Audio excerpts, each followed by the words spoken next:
Здраво, јас сум Милана Стаменко. Ученичка сум во основното училиште Свети Кирил и Методи во Кочани-Сам 5 одделение. Денес ќе ви раскажам дел од книгата Животот на лод. Автор, односно авторка на оваа прекрасна книга е Алис Вандербилен. Главни ликови во оваа книга се Лота и незиното семејство.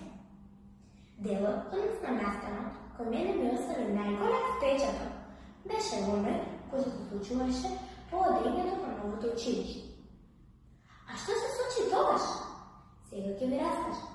По одењето на новото училиште, Лота изразила желба таа и незиното семејство заедно да одат во една позната пицерија. Но таа на Лота не се согласи.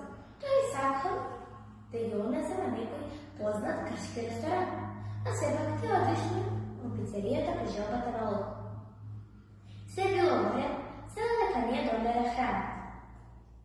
Лота јадела пица, татко и ликви и така натаму.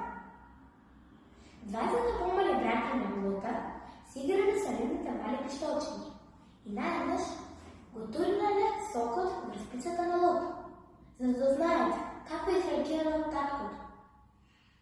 Што се случило понатаму? Дали и поминал убаво денот на Лота? Овие одговори на прашањата ќе ги добиете само доколку ја прочитате книгата Животот на Лота. Ви благодарам на